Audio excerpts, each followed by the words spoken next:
Hi friends, it's Gwen. Welcome back to my channel. Today I'm here to share my favorite books that I read in the fall. I know we're fully into winter now. I apologize for getting this up late, but in my opinion, better late than never. This video is talking about all of my 5-star reads that I had in September, October, and November of this year.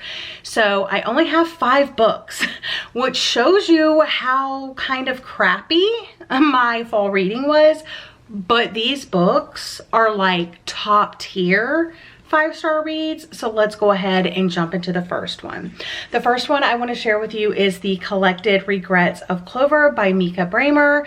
And I had no idea that I was going to love this book as much as I ended up loving it. It follows a death doula, and I had never heard of a death doula before. So I learned a lot about that. But it's also just about her as a person. When she was in kindergarten, she witnessed her kindergarten teacher drop dead. And ever since then, she's been fascinated with death. So she became a death doula, and she keeps these notebooks about people that she has helped and like quotes and stories about their life, which I think is really, really sweet.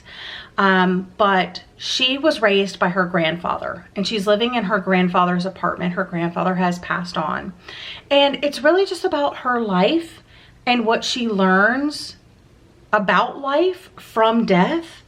And it was just so warming, so quotable, so it definitely made me emotional. It's definitely one of those books that it's like one of the few books this year that made me cry. And it's definitely one of my favorites of the year. So I highly suggest you give this one a go. Even if it doesn't sound like something like totally up your alley, because I think this is gonna hit a lot of people and like in the good spots. Like I think a lot of people will love this book. The first one on the list is The Collected Regrets of Clover. Next up is a romance book that I absolutely loved. I was a little hesitant because I loved the author's first book. I'm talking about The 7-Year Slip by Ashley Poston. And I actually think I liked this one a little bit more, but it's also hard to compare because this one is a romance book. The first book felt contemporary with romance elements woven into the story.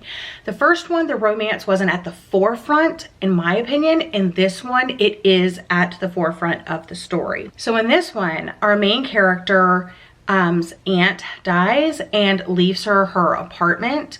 And when she goes to move in, there's a guy already there. But she finds out that he's from 7 years in the past. So there's like this 7-year difference between the outside world and the world inside the apartment. And it's a love story about that. And, you know, how can that work? I will recommend that you have lemon pie on hand when you read this book because it's brought up a lot. And it's so sweet that I tabbed it so many times.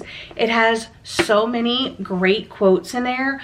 I also just loved reading about the relationship between Clementine and her aunt, Annalie. And I also loved the male love interest. This is like some advice from her aunt. It says, if you aren't sure which fork to use at a fancy dinner, go along with the person beside you. Lost in a city you've lived in for most of your life? Pretend you're a tourist. Listening to an opera after never hearing one before? Nod and comment on the chilling vibrato.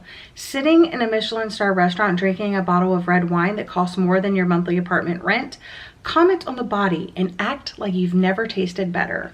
And so I loved those moments between Clementine and her aunt, but I also, like I said, loved the love. And this is where she's kind of talking about him for the first time. He lived in a world where my aunt still existed. And if you could stay in that world, however long, even if it was just in this apartment, even if it was only this once, even if the next time I left, the apartment sent me back to my time. In this apartment, she was still alive somewhere, out in the world. This kind of magic is heartache, I warned myself, but it didn't matter because a soft, almost dead part of my heart that had bloomed every summer with adventure and wonder whispered back, what do you have to lose? I don't know if you just got chills, but I definitely just got chills. I will say it's not supposed to be like a mystery of what's gonna happen or like mind-blowing what happens. It's just so sweet and wholesome and comforting, and seeing these two people fall in love and how the time element worked in the story was just really, really magical. All right, a thriller. I have not had the best luck with thrillers this year, but I had luck with this one, and it is The Quiet Tenant by Clemence McCallan. And this is a book that was written by a Parisian author, and it was always her goal to write a book in English, and she accomplished it with this book, and it was so good, y'all. It is worth the hype. So I think the best way to sum up this book is to actually read this blurb by Megan Abbott on the back here. It says, a dangerous man and his unforgivable crimes are at seemingly center, but in McCallan's nimble hands, the novel soon reveals itself to be a story of female strength, cunning, depth, and power. That just sums up this book so well. It's basically about this guy that kidnaps this girl and has been young woman, and has been keeping her like held up in a room, like a underground like storage area or whatever. But from like the events that happen in the book, he has to move out of that space. And at first he's gonna take her out. He's gonna kill her so that when he has to move out, he doesn't have that problem anymore. But she pleads with him and he decides to spare her life, but so he takes her to a new location and locks her up in the actual house. And he also has a young daughter. And so she's living in this locked room in their house. And obviously, you know, the daughter comes to know about this person, but of course he lies about who she is, and she has to lie about who she is to the daughter, or you know, her life can end. And it's just so wild.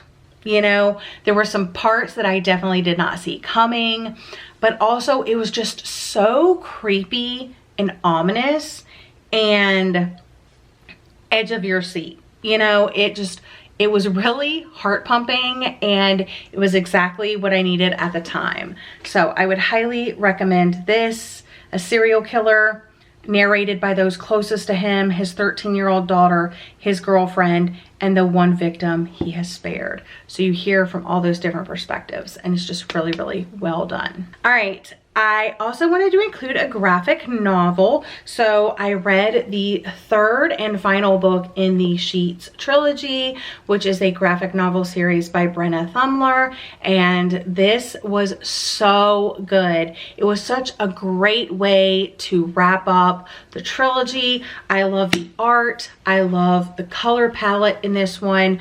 The first book mainly followed Marjorie and Wendell the ghost. And then the second one we follow Eliza mainly, but in this third one we kind of follow all three.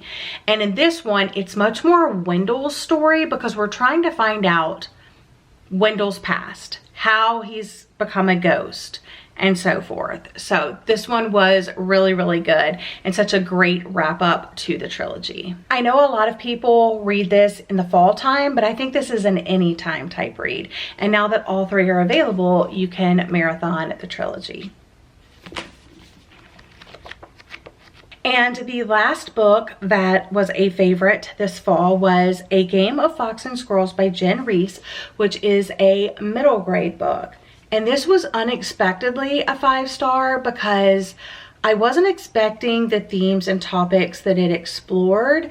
And it was so emotional and gut-wrenching.